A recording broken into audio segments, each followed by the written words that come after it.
ઉનાળામાં મળતી કેરીમાંથી વિવિધ પ્રકારની રેસીપી બનતી હોય છે અને વિવિધ પ્રકારના અથાણાં બનતા હોય છે. સાથે સાથે કેરીનું શાક પણ ટેસ્ટી બનતું હોય છે.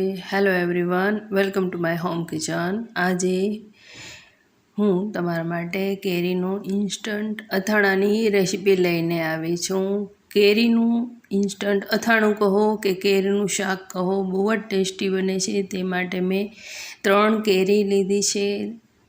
કેરીને સારી રીતે પાણી વડે ધોઈ અને તેને કોરી કરી લેવી.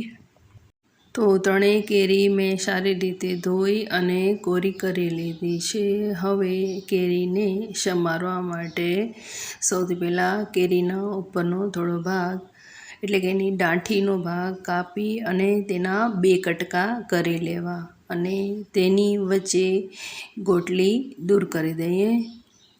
આ ઇન્સ્ટન્ટ અથાણામાં તમે કોઈ પણ કેરીનો ઉપયોગ કરી શકો, પણ જો તમને બહુ ખાટી કેરી ના લેવી હોય તો રાજાપુરી કેરી થોડી ઓછી ખટાશવાળી હોય છે, તેનો ઉપયોગ કરવો.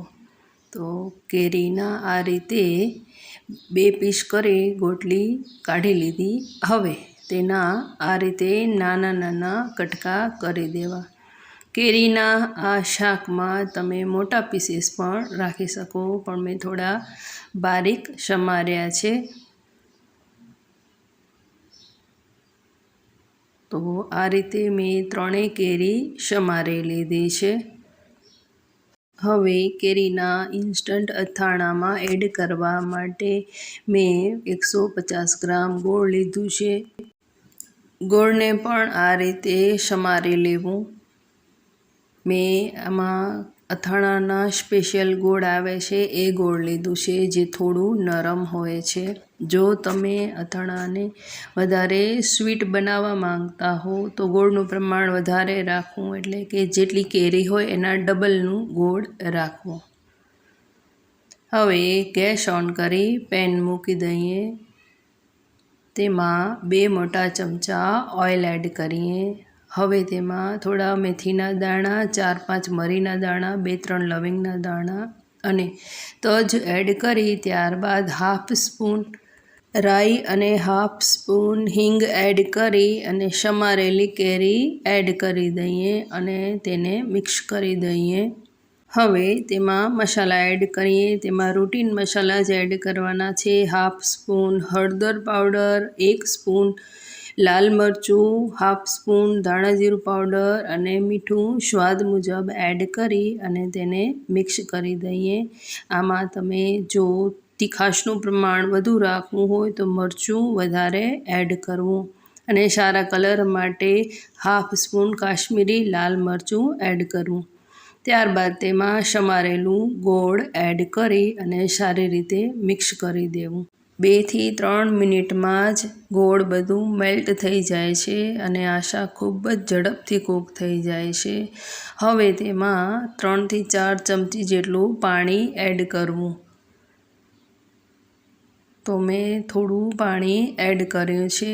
તેને મિક્સ કરી અને ફરી 2 મિનિટ માટે તેને ચડવા દઈએ.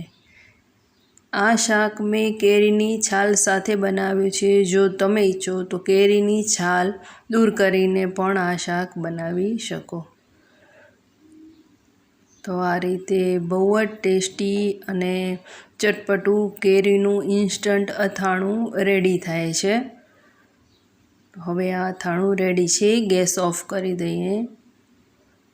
કેરીનું આ ઇન્સ્ટન્ટ અથાણું ફ્રીજમાં 1 વીક માટે સ્ટોર કરી શકાય છે અને પરાઠા, બ્રેડ, રોટલી જોડે બહુ જ ટેસ્ટી લાગે છે.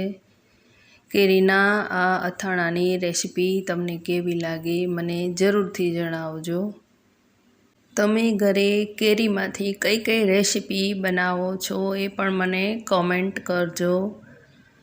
રોજ નવી નવી રેસીપી જોવા માટે યુટ્યુબ ચેનલમાં સબસ્ક્રાઈબ કરજો અને સાથે બેલ આઇકન જરૂરથી દબાવજો, જેથી મારી નવી રેસીપીના નોટિફિકેશન તમને તરત જ મળતા રહે.